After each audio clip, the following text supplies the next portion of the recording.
Shalom para pendengar Voice of Victory dimanapun berada, senang sekali berjumpa, haleluya. Saya berdoa buat setiap kita para pendengar, kita semua tetap dalam keadaan sehat, dalam pemeliharaan Raja kita yang sempurna. Haleluya. Bapak Ibu terkasih dalam Tuhan, memasuki tema gereja kita bulan ini berbicara soal rekonsiliasi. Waktu saya mendapatkan tema ini, saya merasakan ini tema yang dibilang mudah, tidak mudah. Haleluya. Ya, kenapa? Karena kita harus menjadi pelaku firman Tuhan. Dan tentunya ini bukan sesuatu yang mudah. Tapi saya belajar daripada sebuah kebenaran firman Tuhan. Bahwa di dalam Roma pasal 12 ayat yang ke-18 dikatakan, sedapat-dapatnya kalau hal ini bergantung padamu, hiduplah dalam perdamaian dengan semua orang. Sama-sama kita katakan amin, haleluya. Jadi dari dasar kebenaran firman Tuhan ini, Tuhan dari awal sudah menetapkan setiap kita seharusnya hidup kita harus hidup dalam perdamaian. Tapi kenyataannya saya banyak sekali melihat bahwa banyak sekali hubungan yang rusak. Orang-orang yang katanya adalah warga kerajaan, yang katanya anak-anak Tuhan, hidupnya di sekelilingnya dipenuhi dengan konflik satu sama lain. Pernah saya datang ke rumah anak Tuhan, saya diundang sama orang tua di keluarga tersebut. Dan waktu kami bicara dengan orang tuanya, kami diperkenalkan dengan anak-anaknya. Lalu waktu anak-anaknya masuk ke kamarnya, orang tuanya menyatakan sesuatu sama saya yang di luar pikiran saya, ekspektasi saya. Orang tuanya ini sambil menitikkan air mata, dia berkata, Pak Pendeta, sebetulnya saya pusing dengan anak-anak saya. Contoh itu seperti anak pertama dan anak kedua kami yang tadi saya kenalkan sama Pak Pendeta. Mereka satu rumah. Tapi Pak Pendeta tahu 3-4 tahun yang lalu mereka terjadi perselisihan, konflik kakak adik. Yang seharusnya itu biasa. Tapi mereka sampai sekarang tidak bicara sudah sekian lama.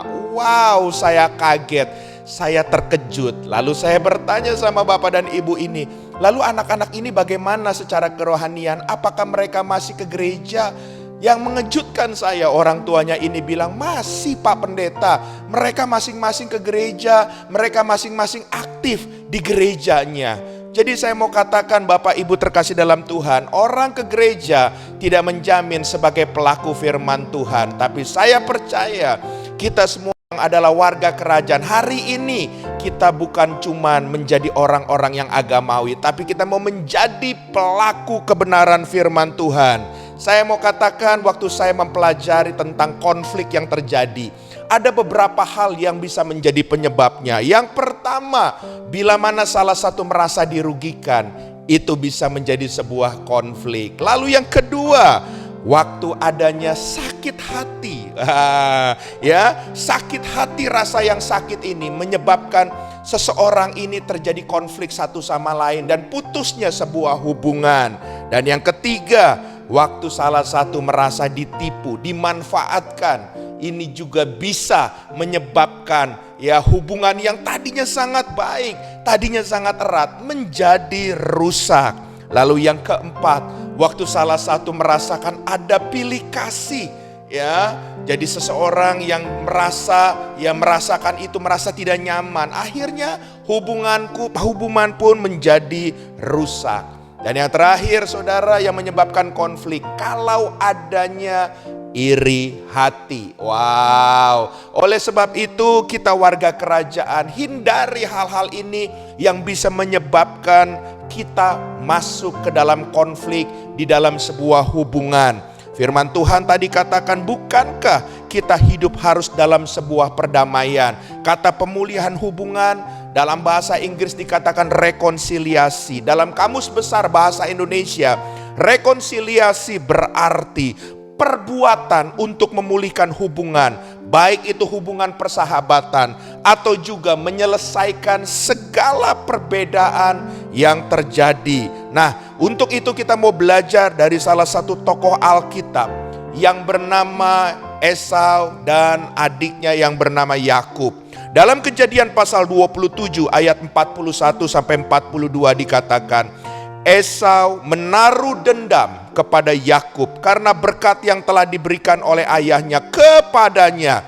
Lalu ia berkata kepada dirinya sendiri, hari-hari berkabung karena kematian ayahku itu tidak akan lama lagi. Pada waktu itulah Yakub adikku akan kubunuh. Ketika diberitahukan perkataan Esau anak sulungnya itu kepada Ribka, maka disuruhnyalah memanggil Yakub anak bungsunya, lalu berkata kepadanya, Esau, kakakmu bermaksud membalas dendam membunuh engkau. Saudara bayangkan, sampai kakak adik mau saling baku bunuh. Ya, saya mau katakan kenapa? Karena kakaknya ini merasa adiknya memperlakukan dia sudah tidak mana semestinya dia dianggap seorang kakak atau abangnya. Dia mencuri hak kesulungan, dia membohongi ayahnya, lalu ayahnya memberkati adiknya ini. Dan itu ternyata sangat melukai seorang yang bernama Esau, ya. Walaupun kita tahu ceritanya dalam Kejadian 33 ayat yang keempat, dikatakan, tetapi Esau berlari mendapatkan dia, didekapnya dia, dipeluk lehernya dan diciumnya dia, lalu bertangis-tangisanlah mereka. Akhirnya happy ending. Kedua saudara yang tadinya mau saling bunuh, yang saling dendam, ya, tapi ternyata Tuhan sanggup untuk mengadakan rekonsiliasi, hubungannya bisa dipulihkan. Memang cerita ini memakan waktu sekitar 20 tahun untuk pemulihan terjadi. Tapi saya berdoa hari ini setiap para pendengar Voice of Victory, kalaupun di antara kita sedang mengalami hal-hal yang tidak enak, ada dalam sebuah konflik, kita nggak perlu selama itu karena kita sudah mengerti firman Tuhan. Yang setuju boleh katakan amin. Yang menarik di sini ada beberapa hal cara bagaimana hubungan itu bisa dipulihkan. Dalam Kejadian 33 ayat yang ketiga dikatakan, dan ia sendiri berjalan di depan mereka, dan ia sujud sampai ke tanah 7 kali, hingga ia sampai ke depan kakaknya itu. Perhatikan kata ia berjalan di depan mereka dan ia sujud sampai ke tanah sampai 7 kali. Ada dua hal yang saya belajar daripada kebenaran firman Tuhan ini, bagaimana pemulihan hubungan bisa terjadi. Kata sujud sampai 7 kali. Yang pertama, saya mau katakan bahwa pada saat itu Yakub berbeda dengan Yakub yang dulu waktu meninggalkan rumah dia belum ada apa-apa dan dia masih anak yang masih juga belum dewasa seperti kakaknya juga. Tapi waktu dia meninggalkan rumah tersebut, dia sudah menjadi seorang pengusaha, dia sudah menjadi orang yang berhasil, saudara. Tapi waktu dia mau memulihkan hubungan, yang pertama dia menanggalkan dulu semua identitasnya. Dia nggak bawa-bawa bahwa dia sekarang udah menjadi orang yang berhasil secara finansial. Dia menjadi orang yang hebat, dia punya pelayan yang banyak, dia tidak bawa-bawa itu. Seberapa banyak kita saat ini ingin melakukan rekonsiliasi, tapi kita masih membawa atribut kita, kita masih membawa identitas kita. Saya mau katakan tanggalkan itu dulu, supaya pemulihan hubungan itu bisa terjadi. Yang setuju boleh katakan amin, haleluya. Yang kedua, saya belajar saudara, waktu dia sujud, Yakub ini sujud di depan kakaknya ini sampai 7 kali. Kenapa sampai 7 kali? Karena di dalam proses 20 tahun bukan cuma Esau yang sedang didewasakan, Yakub juga mengalami pendewasaan. Dan saya mau katakan ini yang membuat dia memiliki kerendahan hati.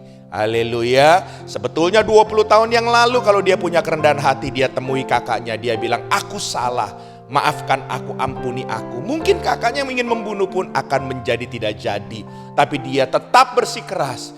Dia tetap malah meninggalkan rumah itu, dia kabur. Tapi 20 tahun kemudian proses berjalan. Dia memiliki kerendahan hati. Dan dia mau merendahkan di hadapan kakaknya. Seberapa banyak kita hari ini mau mengadakan pemulihan. Tapi kita mau berkata, iya tapi, iya karena, ya kan, soalnya ini itu, dan kita cari kambing hitam. Saudara, kalau seperti itu pemulihan akan sulit terjadi. Kenapa? Karena kita masih sombong. Belajar punya kerendahan hati. Kalau memang kita salah, akui kita salah. Amin. Maka Tuhan akan membela kita. Hal yang ketiga, yang terakhir saya belajar saudara, dalam Kejadian pasal 32 ayat yang ke-7 dikatakan, Lalu sangat takutlah Yakub dan merasa sesak hati. Maka dibaginyalah orang-orangnya yang bersama-sama dengan dia, kambing dombanya, lembu sapi, untanya menjadi 2 pasukan. Saudara, waktu dia menghampiri kakaknya, bukan dia gak ada rasa ketakutan. Kesalahan itu akan selalu mengintimidasi. Makanya belajar kita menjaga hidup kita menjadi orang yang benar di mata Tuhan. Amin. Tapi saya mau katakan, dia mengambil langkah untuk rekonsiliasi dengan dia berjalan dalam keberanian.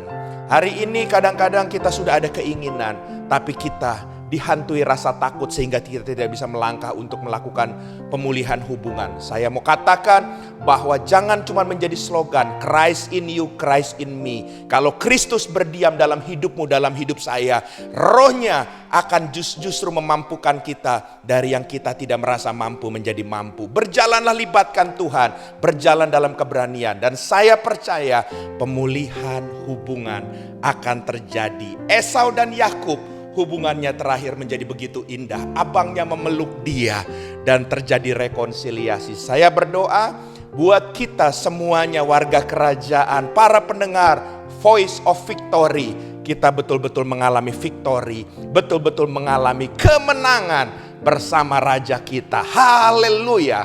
Tuhan memberkati. Mari kita bersatu dalam doa. Tuhan, hamba berdoa dalam nama Yesus untuk setiap kami para pendengar Voice in Victory ini. Apapun yang terjadi dalam kehidupan kami, biarlah Tuhan, hidup kami selalu berkenan di hadapan Tuhan. Kalau ada hari-hari ini Tuhan, hubungan kami yang sedang tidak beres, baik hubungan kepada Tuhan, hubungan kepada sesama, Engkau memampukan kami. Hamba mau katakan hubungan kami dipulihkan karena anugerah Tuhan lebih dulu memulihkan setiap kami. Terima kasih Tuhan, dalam nama Yesus. Haleluya. Amin.